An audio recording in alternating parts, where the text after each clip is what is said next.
What? We are We are live! live. Tama ba? Oh, Are we live? I don't know. Let's see. And hindi pa naman nagsishow up It is. dito. Oh, there you go. It's live It's na. Live, showing live, now live, we are live. live. Ba't di pa tumit no? Ayan, yan na. Ayan. There you go. All right. Thank you for catching us on our live again on our second day of 90 Day The day Success. 2 of our 90-day success challenge. Good morning po sa inyo. August Good morning. 29 in the morning. Good morning. It's Good evening. 11:25 in the Good morning out afternoon sa here. iba dyan. And before we start, just like want to take a short prayer lang. And okay, ready lang, pray lang. Lord, thank you for this day. Whoever is in this watching this live today, Panginoon, whatever they've been through or kung ano man ang naranasan nila ngayon, Panginoon, Lord, be the encouragement. Let them bless them too, Panginoon, with our business partners, future business partners. Bless them too, Panginoon. And Lord, we ask for your forgiveness again for all the sins that we committed, Panginoon. And Lord, in everything we do, we glorify your name first. And Lord, again, help us, Panginoon, to decrease so that you may increase within us, Panginoon. Yes, Lord. And we give you back all the glory, honor, and praise in Jesus' mighty name. Amen. Amen. There you go. So, ano bang topic ng second day? So, it's our background Hold on. and what So, ang task natin for day 2 is to share your background and So, what inspired us in this journey. So, background. sinong mag-umpisa sa ating dalawa natin? Generalize na lang natin. Yung background namin, Generalize, hindi. Magkaiba tayo. magkaiba ba? So, to know us more, me and my wife, we were magkakilala na kami since kinder, right? Kinder, Parang di yeah, ka sigurado. kinder. Kakilala na kami since kinder, and then syempre pag Teka lang.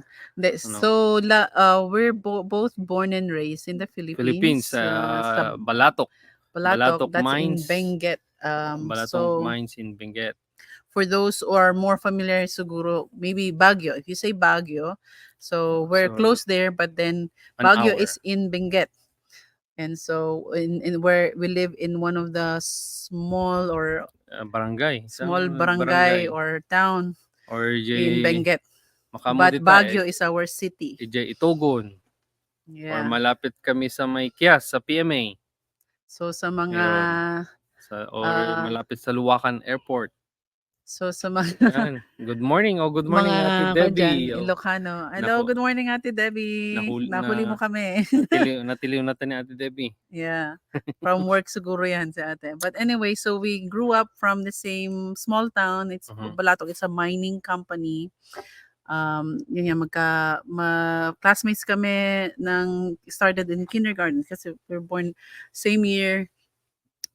So ano yung tuloy mo na yung story mo. And then furthermore sa mga asa ko na lang yan sa baka may topic ulit dito with paano tayo nag-meet or anything. Basta yun ang background namin. And ano pa ba? When did you, so born and raised siya doon, nag-migrate ka, ganun? Oo, and then born and raised ako doon, migrated here 2012. Mas nauna si Mrs. 2004 when she got here sa California. So 2012 nasa Air Force ka noon eh. Sa military ka. Sige, ako na muna siguro kasi ako yung naunang nag-migrate dito. So yun nga. Our family migrated here in the US noong 2004. It's a family petition. So kasama ko parents ko pero ilang kami lang kapatid. Ilan lang kaming magkapatid. Hello, bye. Ilan lang kaming magkapatid na nakapunta dito kasi na overage yung ibang kapatid namin. But anyway, so we came here and then yun nga, mag-move kami dito.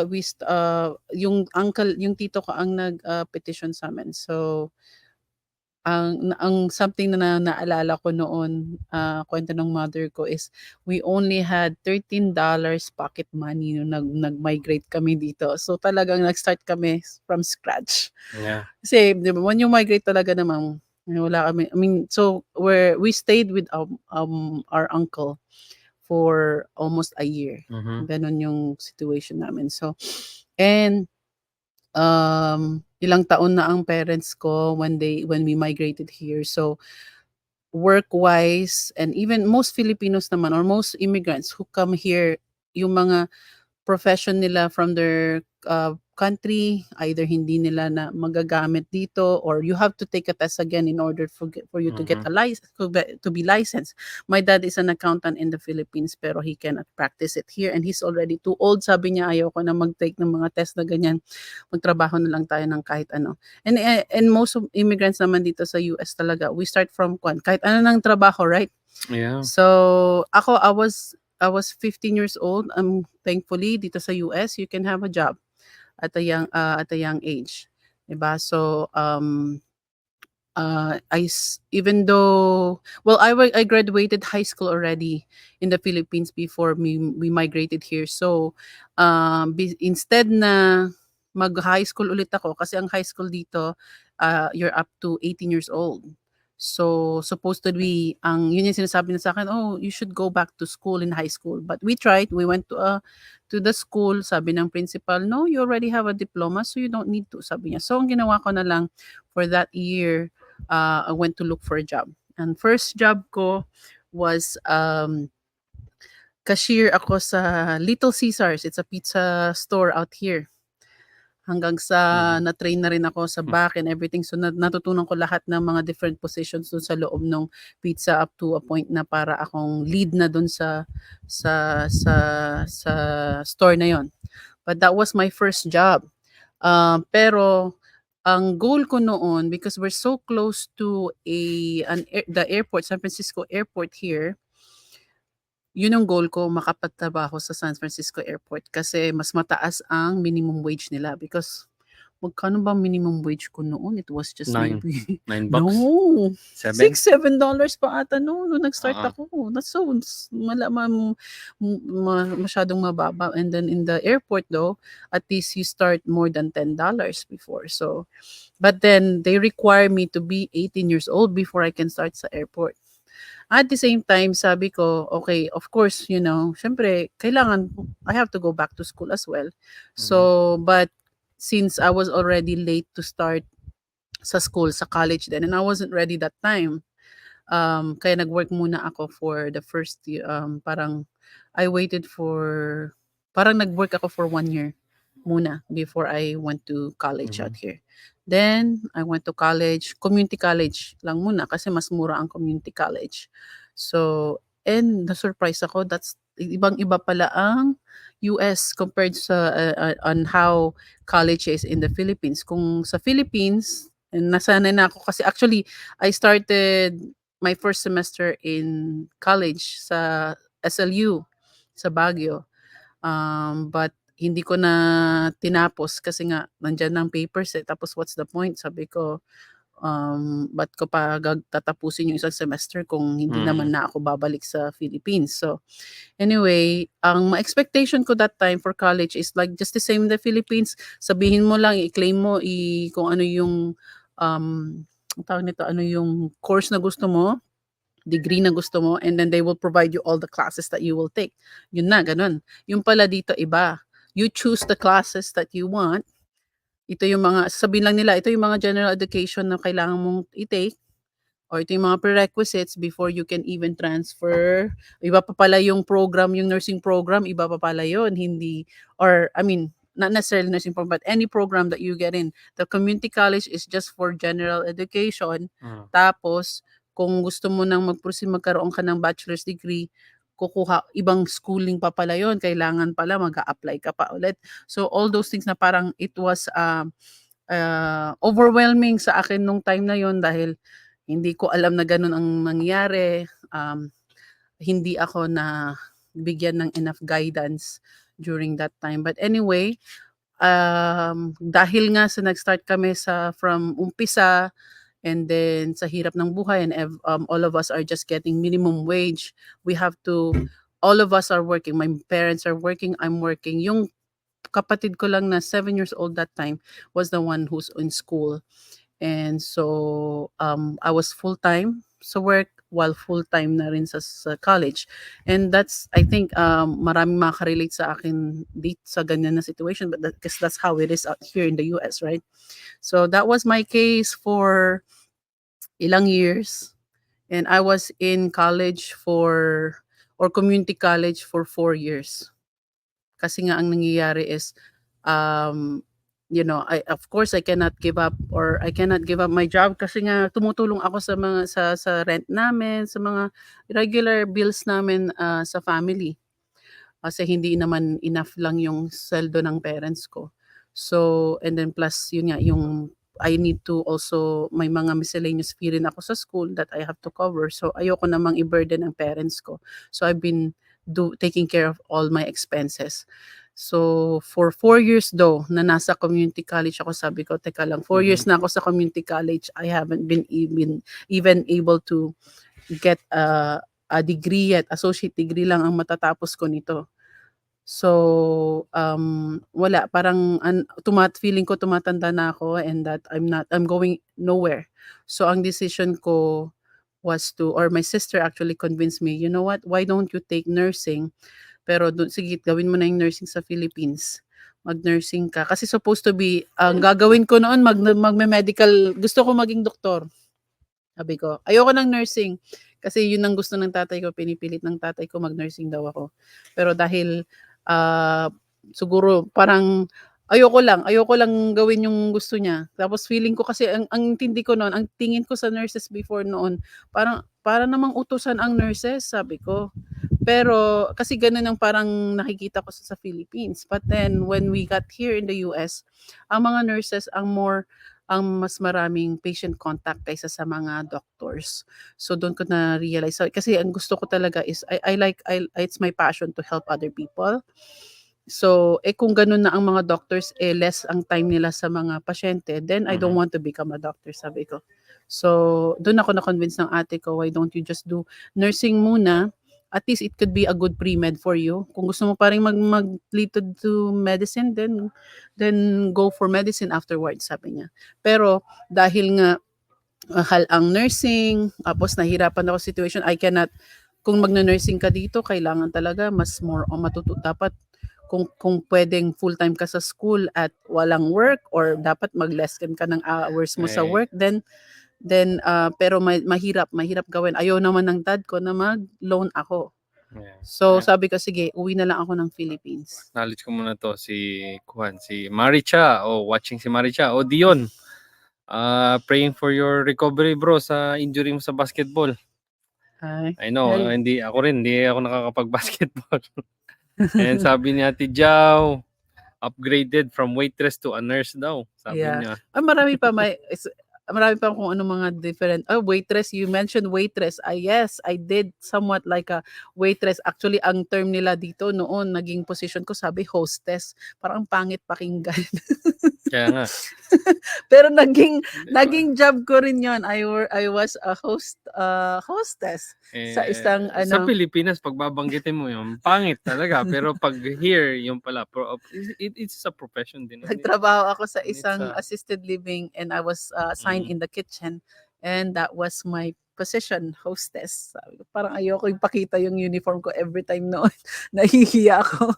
Pero yeah, that's one of my job. Nagtrabaho na rin po ako sa Jollibee, kaya may idea ako kung anong ginagawa nila sa Jollibee.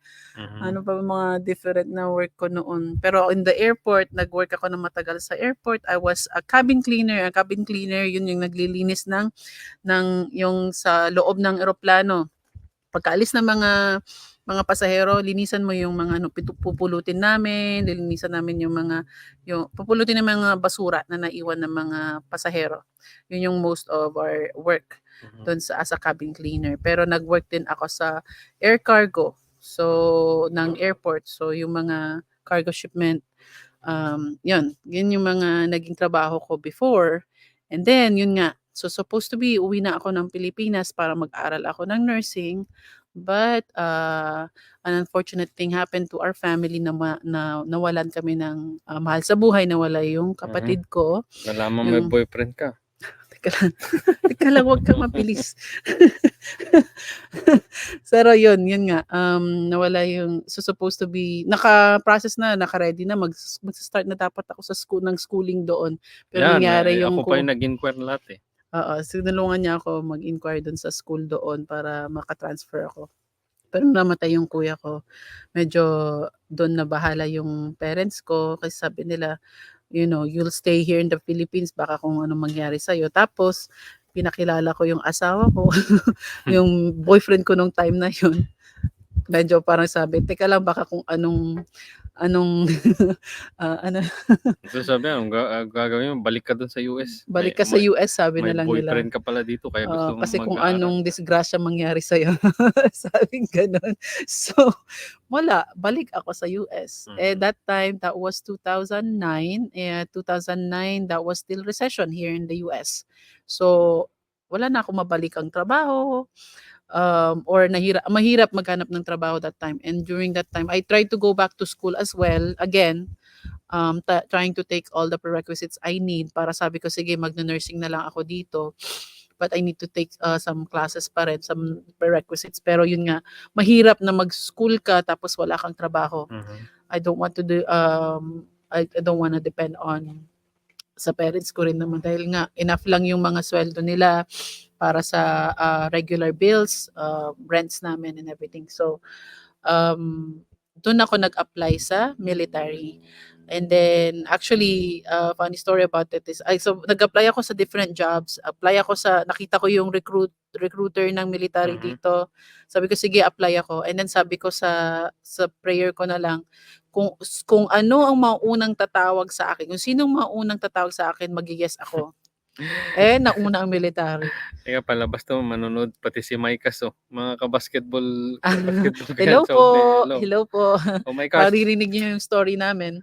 Ate Amy, Sister Amy, hello. Thank you for watching. So, ayun. So I joined the military. For 4 years, I was in the Air Force. Pero during that time na nasa military ako, yun din naman. Nag-decide kaming magpakasal ng asawa ko. So, I brought him here. That was 2012. February 15. Yeah. So, February 15, 2012 yan. idiretso ko pa yung sa akin o baka may gusto kang idagdag sa story mo kasi nag-start ka sa kindergarten tapos jump start ka nag-jump ka na kaagad sa putulin mo muna yung sa'yo. Ako naman. Yeah, yun nga, yung like I said nga. Anong background mo? Ano ang life mo daw sa Philippines? Yung life ko sa Philippines yun nga, di ba? Magkakilala tayo. 2004 ka na-migrate ka na dito. So, I know, hindi pa tayo doon. Anong life mo? Parang ano Ang life ko doon noon, so, siyempre, mahirap din ang buhay noon. Yung pag sa college nga, ang baon ko lang, 50 pesos. 50 pesos in 1 week. Pamasahe lang yun. This was nung Nung college ka college na. na ako. Okay. You were taking? Education. Ayun. Elementary and high school. Supposed to be magna-nursing pero magna-nursing sana ako. Kwento mo yan. Magna-nursing sana ako dun sa SLU. Kaso, nakapag-exam na rin ako sa SLU. Kaso, ang nangyari, hindi pa lumabas yung result. Kaya alam mo naman, rural area tayo, ang tagal ng mailing.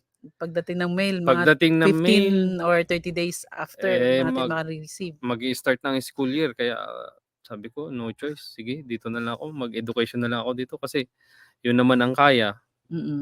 Magkano pa noon? 10,000 naman ang tuition fee noon eh. Kaya pa naman yun. Pwedeng huhulog-hulugan. And then here comes nung naka 2 weeks na ako ng education. Tsaka dumating yung sulat na yun. Natanggap ka pala sa nursing. Tanggap ako. Napasado pala ako sa nursing. Scholarship pa sana yun. Sabi ko, anong gagawin ko? Wala na. Delayed na lahat. Kahit sabihin mo, pinuntahan ko doon. Wala na kasi hindi updated eh. So, pinagtiyagaan ko na nung yung education hanggang sa 4th year college. Siyempre, minsan mag-i-exam ako. walang pabayad. Ang ginagawa ko, promissory note. Sino yung mga promissory note dyan?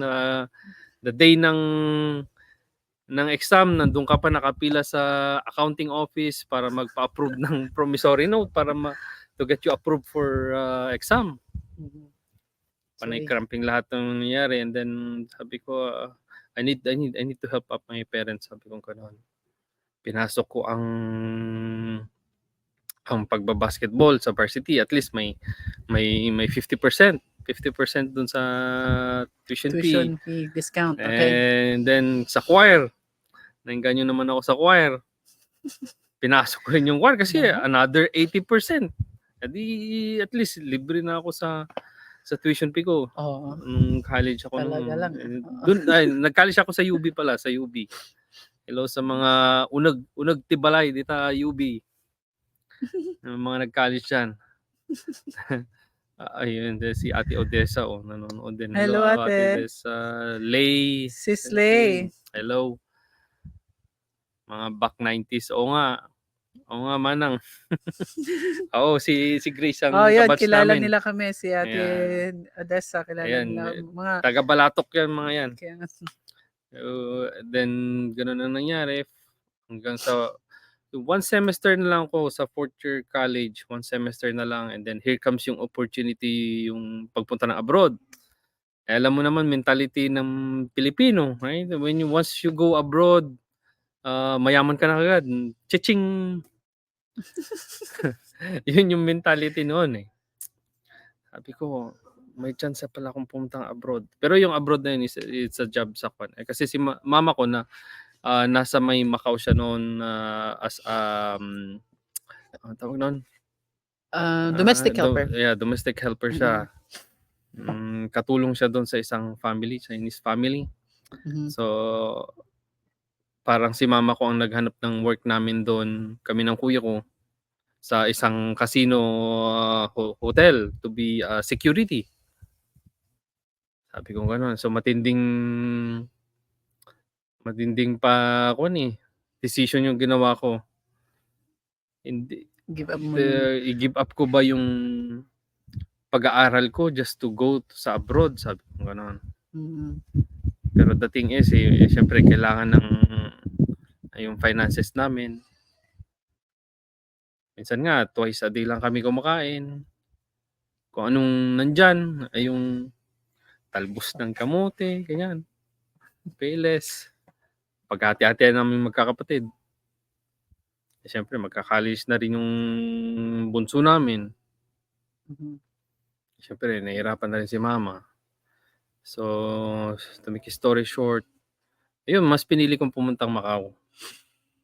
Pumunta kami doon sa securities doon sa Venetian Hotel. And pero hindi nagmatter eh. Hindi nagmatter, napauwi. And then babalikan ko na sana yung studies ko sana. Pinapabalik ka na naman. Pero yun nga lang, mag-go back ako ng second year. Sobra naman. Kasi daw ibang curriculum na. Ibang curriculum na yung naabutan ko. Kaya yun. And end up, nagtrabaho. Nagtrabaho na lang ako sa Pilipinas, hindi ko kinutuloy yung studies ko. But imagine yun, one semester na lang eh. Isang push na lang sana yun, pero hindi ko tinapos. Hi, Ate Gina. Nag-work ako. Kabal ka. Naging din ako, naging sales boy. Work siya sa Baby SM. Sa SM, yeah. Demo dyan sa mga car seat, playpen. Yeah. It was a good experience then. Yeah. Then, ayun na. And then, nag-take ka rin ng nag-schooling ka rin ng caregiver. Oo. Yeah. Yan. Then, mga 2011, so I joined the military 2010 eh. And then, 2011, nagpakasal kami. 2012, nakarating siya after 4 months. Our wedding, naka-migrate siya kaagad, bilis. So, naka-move siya dito sa US. And then, yun. Oh, wow. Thank you sa patala. Ate Ay. Jeans. Ayan, ano Thank si you, Ate Ate Jeans? Gina. So, anyway, so gano'n nasa military ako, ako yung main na Oo, yung parang po breadwinner that time pa muna siyempre kasi bago siya and then pero mm. nag-start siya nag-work as, ano yung work mo? Na parang Hindi, sa may sa Genentech Genentech? Genentech, Oo, groundskeeper. groundskeeper. So, pero yun Tignan nga mo lang ano, parang ang gaganda ng mga pangalan. pangalan dito, groundskeeper 'no. Pero yung groundskeeper, alam niyo kung anong groundskeeper? Taga-sweep ng mga agiw doon sa building, taga-sweep ng ng mga agiw, tapos taga-change ng basura doon sa surrounding. Oh, Pero groundskeeper ka nga. pero ang gandang pakinggan, groundskeeper. Yun Parang nga lang yung ayoko na naging title ko is yung hostess eh. parang sa Pilipinas parang ikaw lang yung basurero doon o sweeper lang doon eh. Cabin agent yung sa akin pero cabin cleaner yun. But Cleaner yun. it was a good content. Magandang trabaho basta wag ka lang mamimili. Yeah, Pero kon lang yun no, on call lang ako noon. on call lang, yes. And then kasi Eh karoon na kasi kami ng ng baby. anak, so nung meron na ang baby, Nasa kon tayo noon, nasa Vacaville kami. Doon kami yeah, malapit kami sa military base. oh, property manager sabi ni Manang Jao. Oo nga, property manager, tama yan. Property manager tawag sa'yo. Yeah. Pero nung meron na si nagwo-work ka pa ba? Kay Mula Abia, na hindi ata na no. inahirapan So na yeah, kami. nung magkaroon na kami ng baby, syempre hindi ako I cannot quit my military job. I have a contract to fulfill, right? So ang decision namin, siya muna mag-alaga doon sa bata kasi nga even though may daycare naman doon sa military, marami akong mga naririnig na the kids are getting sick, Hindi mo like alam serious sickness, kung hindi lang yung regular cold and flu, hindi, more than that.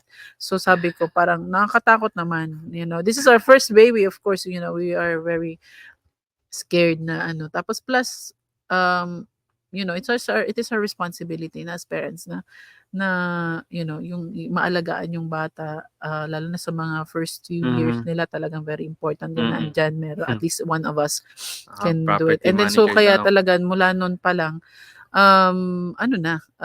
parang doon na mas mostly isa lang ang main parang breadwinner sa amin or main income earner sa amin kasi because of our situation na gusto nga namin na merong at least may nag-aalaga sa mga bata. Pero yung sa mga hindi po nakakaalam, ang military work naman, ang bayad ng mga military po, hindi po malaki. Actually, parang mas malaki pa yung kita ko sa yung minimum wage ng airport kaysa po sa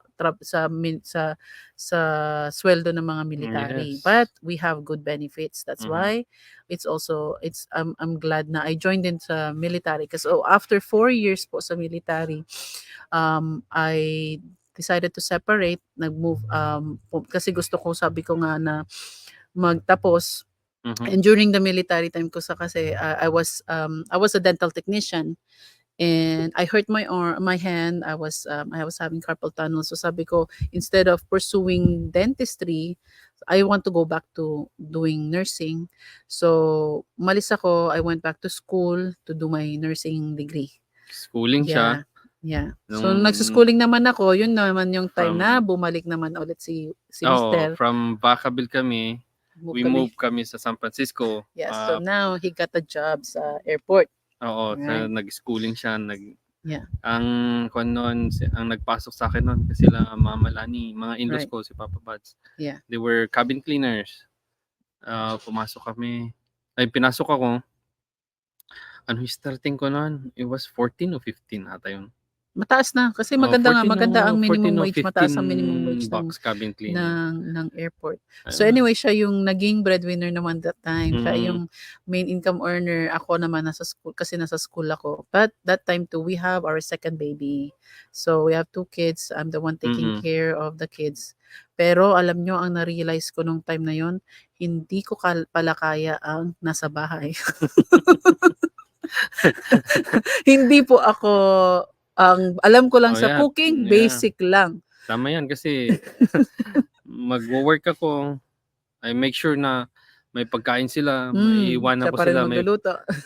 may pagkain sila from gabi to umaga, every time I go to work. And then pagdating ko ng gabi naman, kasi parang 2 days mornings ako, 2 days nights ako. So Yeah. I have to make sure na ganun. And then my day off, okay nga yung day off ko, 3 days yung day off eh. And that day, yun pa rin, lilinis ng bahay, tigasin nga tayo eh. Even if we have a job, I don't complain about it kasi Si busy sa we started, pag-aalaga ng bata, that's kunyari. why kasi we started in humble beginnings. So that's, Yeah. gusto ko pa mas magsimula ka sa pinakamababa talaga, and you will know how life is. Mm. Kaya nga ganun ang sitwasyon namin for from 2015 yun, Tapos hanggang 16. sa ano, yung nung natapos na ako ng mga short, after nung natapos ako ng Hindi, tapos ka nursing na nursing, ko, yeah. yun na naman. So siya pa rin, Ako pa rin, siya yung tuloy-tuloy pa main rin ako na sa pagtatrabaho. income earner. Ako, So, ang nangyari may, from cabin cleaning, siyempre sabi ko, mira, ang hirap na rin maglinis ng eroplano. Tapos, yun sa may upuan, lilinisan mo, ang kitid. I need sa upgrade. So, nag-transfer ako, pumunta ako sa ramp.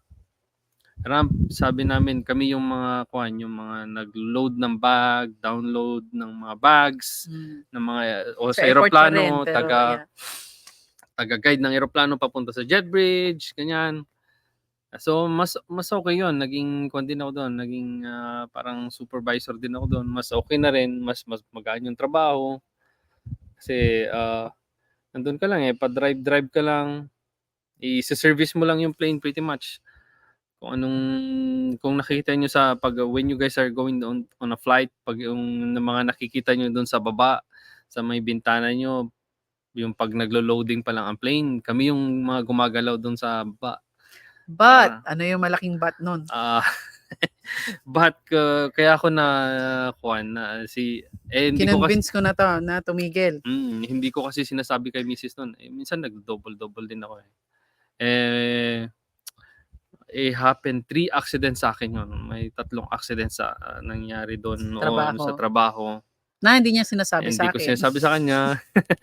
And then nalaman niya yung one major accident na nangyari.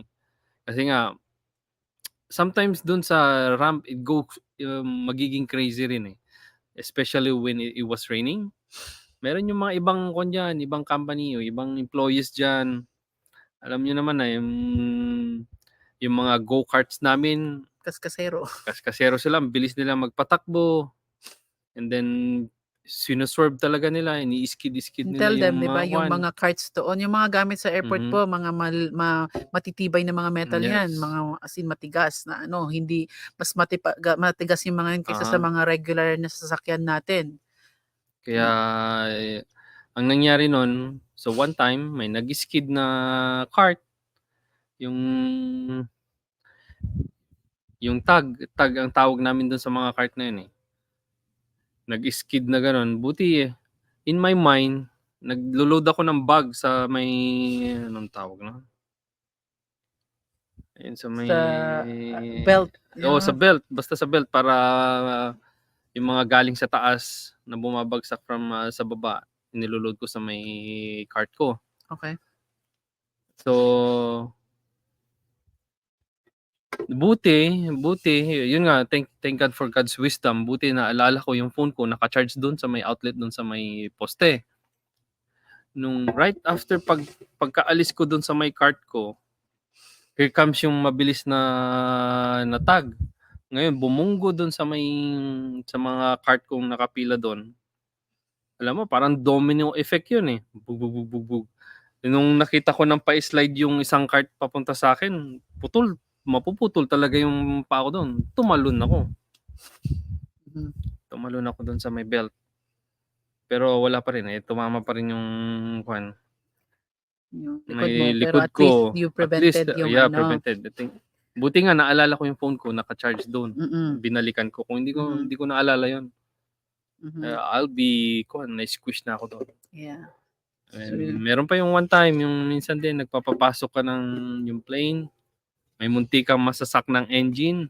labas mo nun grind meat kaya Grind meat. Ikaw naman, mga kumakain diyan baka may it kumakain na was diyan, eh. it was a fun job. Actually, it was a fun job but it was kuwan din, Yung delikado. delikado siya, yes. Safety first. So, Yeah. yun napag-usapan namin ni Mrs.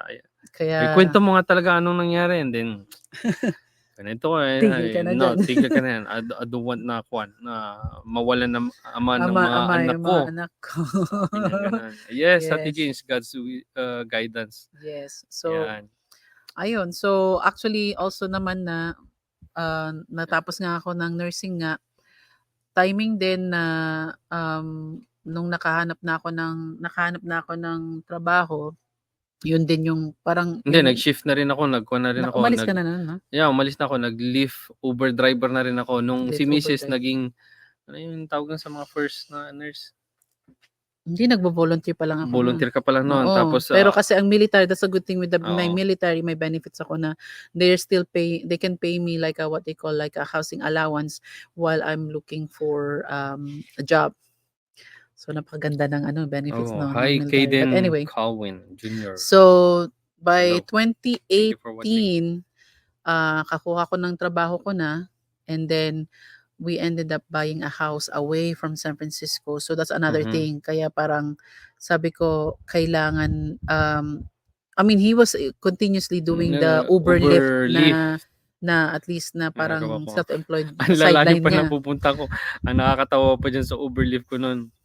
Hindi ko kasi binasa yung mga destination or yung parang with our digital business, we have our mastermind, right? Na to guide you step by step.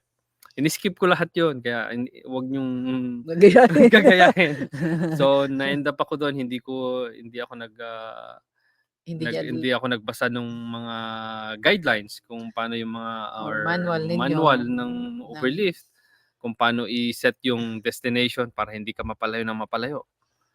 All the way napunta akong Fresno.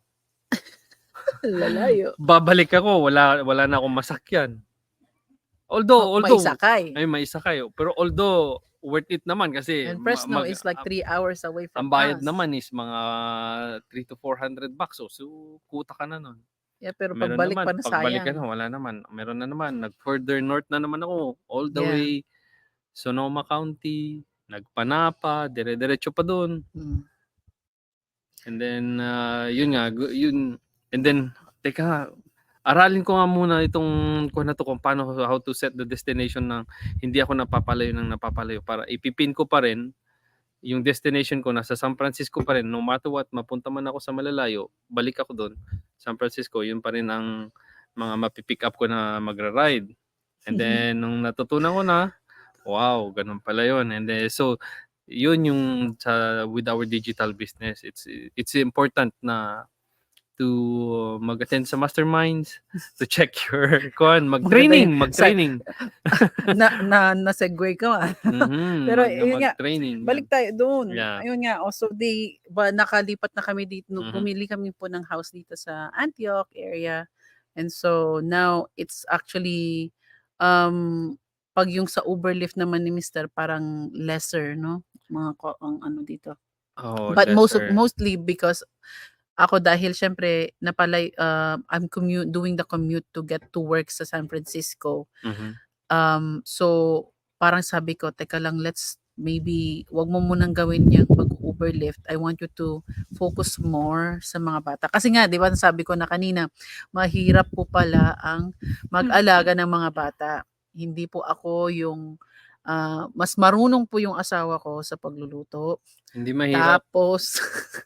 Tapos, hindi ko alam kung paano niya nagagawa yon na kung saan he can take care of the kids and clean the house. Hindi ko po nagagawa. Pag yung mga noon, nung nagstay po ako sa bahay noon at ako ang nag-aalaga ng mga bata, hindi ko bumalik na siya from work, hindi ko pa nalinisan ang bahay. So, I really feel like I failed being a person at home. Hindi ko kayang gawin. Kaya sabi ko, pwede ba, Mr. na palit tayo ng role? Ako na lang muna ang main breadwinner na ulit ng family. and I want you to focus more on sa mga bata kasi Mhm. nga pag gagawin niya yung Uber Lyft din paano yung mga bata, even though we have thankfully we have our parents living with us, especially yung Yeah. mother-in-law ko na talagang kasama namin sa bahay. She's been helping us with our kids. No, although Pero nagtrabaho pa sila nun sa Baleros din, pero Oo. yun nga lang pinatigil namin Yeah. si mama para kuwan lang, just to may maiwan sa bahay to check on our little ones kasi minsan 'pag ida-drop off yung mga atis nila sa school, at least may mapag-iiwanan ako dun. Yeah. But still I need him, especially nung lumalaki na yung mga bata Mhm. at pumupunta ng school. Kailangan may mag-drop off sa mga bata, yung mga gano'n. Ako, night shift ako na nurse, and then I commute all the way to San Francisco, which is 1.5 hours to 2 Mhm. hours away. So pag-uwi ko, parang ilang oras na lang yung tulog ko, yung mga gano'n. So mostly talaga parang wala akong magagawang tulong sa bahay. And then yun nga, nag-isip syempre as a couple, we talked that time. Sabi namin, mas gustuhin mo bang mag-work ka during the time na I'm at home, yung kung saan na gano'n mag-alternate kami sa pag-alaga ng mga bata.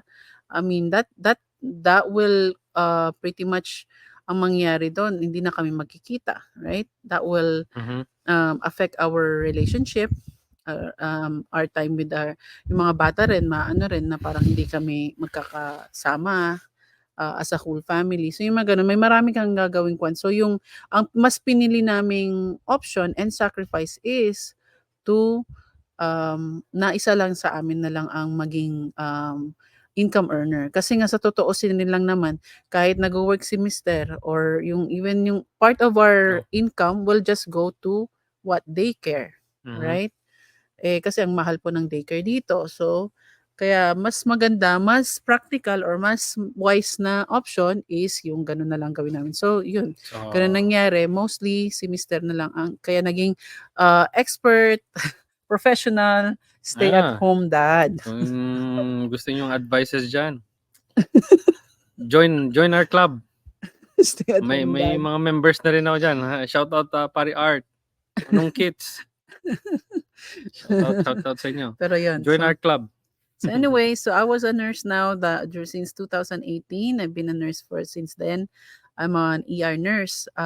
Pero as just the main Siyempre, income earner, may time na parang paycheck to paycheck yeah, lang kulang pa din rin. kami kasi as lumalaki ang family, lumadami din ang bills, ang mga kailangan namin, mga pangangailangan ng mga bata. So sometimes parang kasi actually may may background kami ng mga parang may pagka-business minded kaming mag-asawa kasi No, meron pa yung one time na yun nga nagkukulang tayo and everything, and then we talk about it. So that's the time yung sinasabi rin ni Mrs. When are you gonna continue study? Sabi niya sa akin. So nag-check kami ng mga na ano ako doon sa may sterile processing. Yung mga nag-aral ulit ako doon. Libre naman yung pag-aaral namin kasi Yeah. may GI Bill si Mrs. So from military kasi dun benefit. sa benefits ko sa military before benefits ko military, I can kung Hello, may Wendell. Ni Wendell. Hi Wendell. Wendell watching. Nag-Ilocano na tuloy ako. I can kasi may naiwan pa na benefits ko sa educational benefits ko sa military. I can transfer that to him. So he can use it to go to school. Go to And school. kapag nag-school ka kasi with that They benefit, pay meron you. kang bayad. May bayad ka. So Housing allowance, right? Housing allowance. So So parang sabi naka-ano rin ko, kami with our finances with that one. that could be an additional source of income for us. Yeah. So But hindi nag-last long kasi ikon lang naman yun eh. sa schooling. Schooling After mo ng after an schooling, hour. pero during that time, ang hirap makahanap ng ideal na job for him. Kasi nga, I told him, okay, maghanap ka ng work, but I want you to just at least either do Yung part-time lang or or per diem lang. malapit-lapit. Because of course, again, we have to consider we have the kids to take care of. May mga offer, ang lalayo naman. All the way Yes. Stanford, all the way ano pa yung pinakamalayo pa? Stockton. Stockton na ata Yeah. yung pinakamalapit. And then next is malalayo Tapos na puro iba. ang offer is full-time. Eh Yeah, hindi ko naman, full-time. sabi Hindi ko, naman of course pwede full-time. we want to be practical din naman. Medyo mas mataas pa yung mas mataas yung sweldo ko kaysa dun sa offer sa kanya. So I have to keep my work kaysa dun sa, so ang gaya nga sabi ko, ang ideal sana sa amin is for him to find per diem or part-time, pero hindi siya makahanap. So again, kaya nagstay yung situation namin na ganun, na halos siya lang yung nasa bahay Hello, para sa mga Casey bata. Abad. Thank you So for watching. yun nga, Flora dahil Julia. kung minsan may time na, paycheck to paycheck lang din, or hindi kami parang nakaka-save ng enough, 'di ba? Or Mhm. so we tried there's some businesses na na-offer sa amin. But with those days though, even if a paycheck to paycheck, I still thank God nga pa rin na ako. Of course, yes. God has been meron our at good meron pa provider. rin nahuhugot. Yeah. So, siya yung saver talaga. Yes. And yeah, pero yun nga, dun sa time na yun, dun kami nagkakaroon ng ideas na or napapaisip kami about business. Yeah, Kasi nga, businesses. siguro, just as parang supplemental income, di ba? Na maidadagdag dito sa finances namin. And so, na-introduce sa amin ng different business. Ano yung mga businesses na tinry So, natin? we started talaga yung pinakauna is yung Salad Master. Right, okay. Salad Yeah, Salad Master. Nung ginawa namin yon, it helped us on those on that time yung pagsa-Salad Master namin, and we thank you. Hello Salad Master family. we still Salad Master, kung sino yung mga may gusto sa Salad Master dyan, we could still do a demo. No, And but then then, yun, sa mga yung Salad Master po, yun po yung mga palayok. You'll be a cookware, but they sales are actually good for the health. But anyway, we did demos during that time. Kasi ang offer doon, parang if you want to, parang kasi makakakuha kami ng, we can get our free set, cookware set for free if we do the demos. So we did the demos during that time. Sabi naman kasi para sayang naman, di ba? Para at least we can have it for free. So we did that. And then, na-offer din naman yung, ano yung next na na-offer sa atin? WFG. Oh, insurance naman. So we tried insurance too. Pero hindi rin mag-work out for us. Medyo a little bit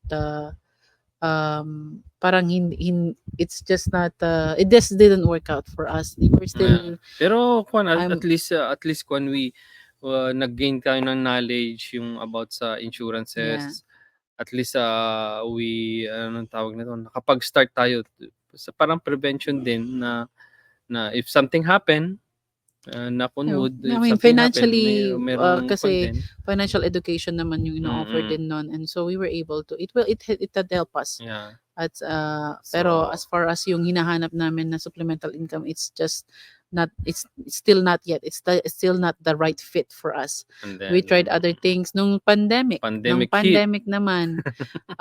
Nagkaroon ng opportunity, people are wanting to have all those surgical caps, masks during that time, right? So ang mother-in-law ko nagtatahi. So I take orders from my co-workers and I sell them. And then embroidery. Ayun din, embroidery. Bumili ako ng machine ko kasi they said, so kasi that time, yung company ko, our hospital has been giving us jackets. Pero yung jackets pare-pareho. So how would you know which one is yours? So sabi, dapat sana may nag-embroidery. Tapos sabi ko, you know what? I can do it, sabi ko. Okay. Any possible kon nga, sabi ko, opportunity. Nag-printing. Hi, Joanne. Hi, Sis Miraflor. So, yun. And then, also, again, nauso na naman din ang shirt printing. Trinay na naman namin. Sabi ko lang, hobby lang, right? I mean, it's good to, it's good to try. Nakaka-enjoy din kasi gawin eh. Why we did those small businesses kasi nga with the tax write-off. Nalaman namin nung time na yon. Of course, when we started having some businesses na introduce sa amin that you guys can tax write off things like ginto. anything na nagawa nyo for your business, expenses nyo sa So we business. did So, those small things until 2023, no? we've been doing And those. Yeah. until now, until present pa rin naman Hindi, ginagawa pa rin namin. alam pa rin nila, Ama, I still do. So Yeah. anyway, yun nga, kasi nga, every time there's opportunity that lumalabas, ayun nga, yung parang sabi ko lang, it's a challenge for me, parang why not, di ba, parang extra money sa amin. So, kaya ko namang gawin. So, why not? Sabi ko. Pero yung pala, as time goes by, kung minsan, pag nagki-claim ka na hindi na yung hindi, teka lang. Hindi, yung more on yung kasi the only time I can do those, parang yung embroidery or yung t-shirt making, I can only when I'm off. Day off. Pero when I'm off, pero nakaka-stress din eh. Siyempre gusto ko sana rin makapagpahinga ako. But then, kung minsan nagiging stressful kasi depending on how many shirts or kung how big their orders are or how soon they need it. minsan gusto mo namang na yan, i-please. hindi niya maano-ano yung mga kanya. Sabi ko, teka, ganito lang yan. Gusto mong i-please yung customer Relax, mo. take a breath. So, kung minsan yun nga, nagiging stressful na. And sabi ko, teka lang, I don't want hindi ko gusto na ganito na lang lagi. Kasi I said before, it's just a hobby. Pero nagiging parang burden na siya, yun nga, na it's taking time away from my kids. Kasi supposed to be when I'm off, dapat sana yun na yung time ko sa kids ko. Pero what a wake up call for me was when yung mga anak ko, sabi nila, Mommy, you're always asleep.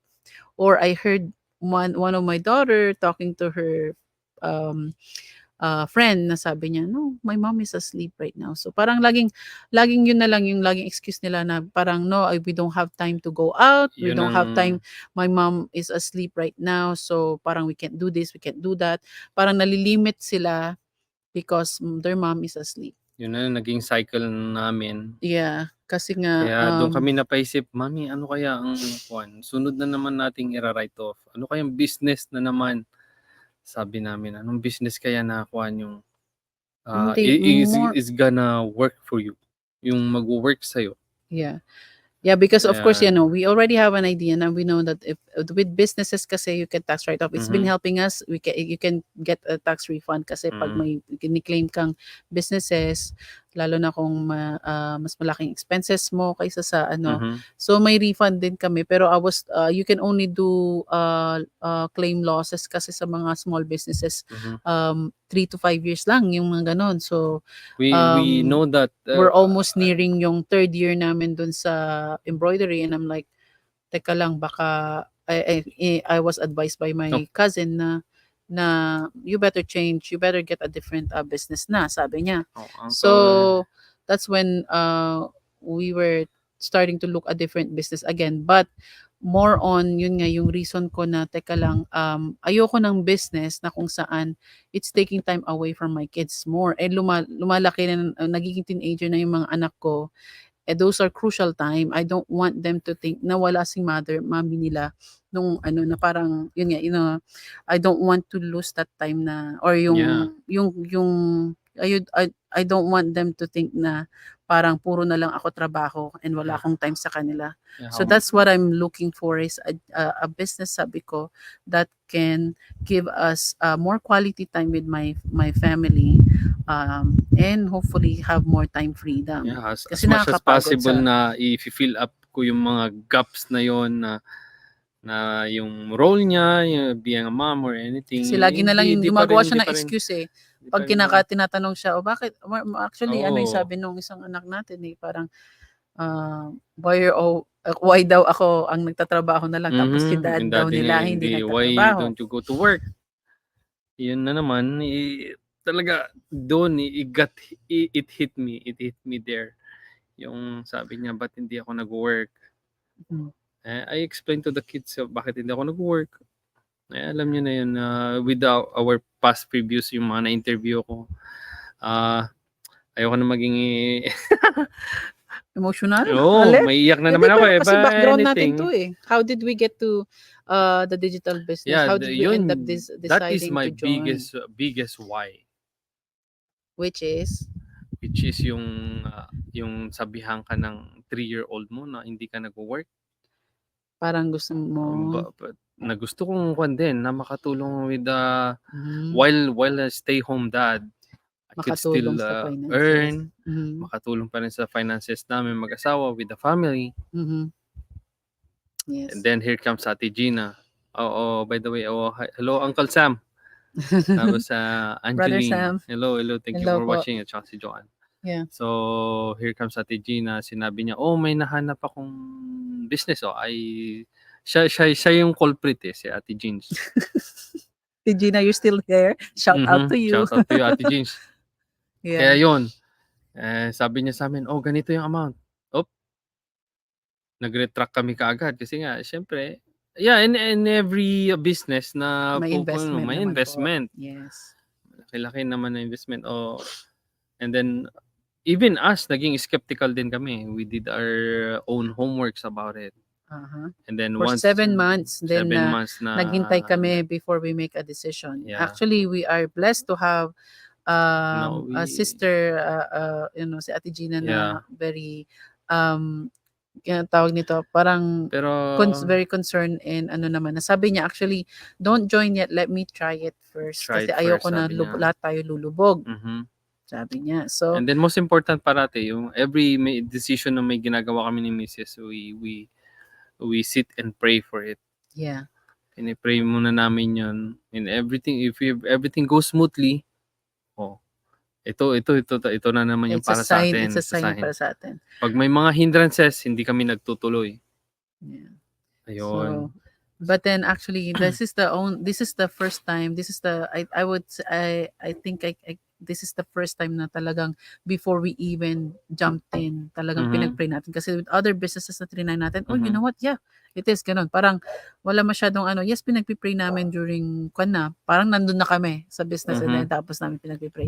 But this one, we prayed for it first before we even jumped in. Yes. Kasi sabi namin, nakita namin yung kaganda nung business, but Hindi, what inspired me din na nag-drive sa akin na i-push si Mrs. na we go to this business is when yung nagpunta na kami yung sa process na we go to the process with this digital we watch business. the webinar, And then we sit in with Coach Lin. And then hearing Coach Lin's stories, parang experience ko ron noon. Talagang rock bottom noon si Coach Lin once you guys sit in sa coaching call niya. Talaga nag-resonate sa akin kasi nga sabi ko nga mas maganda talaga when you start on humble beginnings talaga and God will reward you once you reach that goals.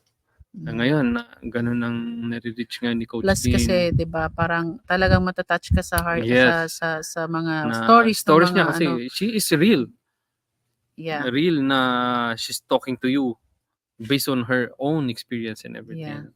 Experience when she got this business. And it helped her. Plus naramdaman talaga kasi natin na that even the way like yung mga salita niya mismo is more on parang actually she will even advise you pray for it first before you even join kasi nga actually ang kasi nga this is ang Panginoon lang ang pwedeng makapag-reward sa'yo.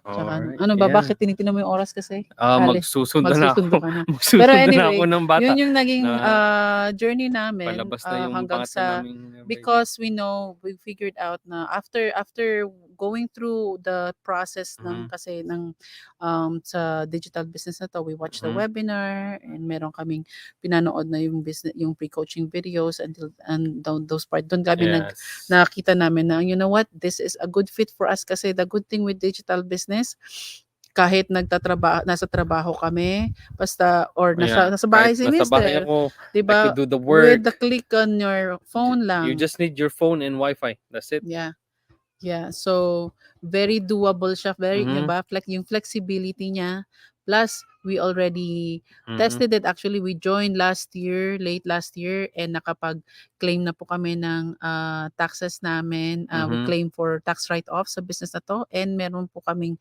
nakuha. So talagang Yes. we can tell you it is a legit, 100% legit business. So kasi tax registered, and then plus we're global, Mhm. 50 years 50 na rin years po na with yung this company. company. So, yung legitimacy ng company, Yes. nako, hindi po Tax questionable. registered to, And then 100%. it's been helping us supplementary. So actually right now, fast forward, I'm still on my maternity leave, and it's been providing us Yes. supplemental income. Kasi po sa mga hindi nakakaalam na medyo mahirap ang maternity leave natin dito sa US, because you're lucky if if your company will cover for all of your yung kwan mo, may babayaran kanila. But if not, then kung may state disability ka, maganda rin, 'di ba? Pero still, it's not gonna be enough. Actually, that was the case for me for the past. Yung mga ibang mga anak ko, after 6 weeks, sige, alis na daw si mister. Kaya nga, magsusundo na ako 25, bakit anong oras yung lalabas na yun ng kwan. alauna? Mahaba na naman. Oo, yeah, O mahaba sige, pa ang kwan. paalisin na natin po, at ako'y Yeah. magtatapos. Yeah. O hindi, saglit lang Hindi. naman ilan na lang naman yung 3 minutes. Bigyan mo I-continue ko mo ng na 3 yan minutes. next 3 minutes. Diba? tignan mo, Squeeze lang namin lahat. Kasi napahaba yung kwentuhan niya. Kaya nga, sabi ko sa'yo, with those one, madidiscuss, But madidiscuss yan pa rin. tatapusin ko lang yung sinasabi ko na patungkol sa maternity leave na for three of our kids na after 6 weeks po ng maternity leave, Mhm. postpartum, balik na ho ulit ako sa work. Kasi nga, wala na po akong sick leave, nagamit na lahat, tapos wala pa akong bayad from work.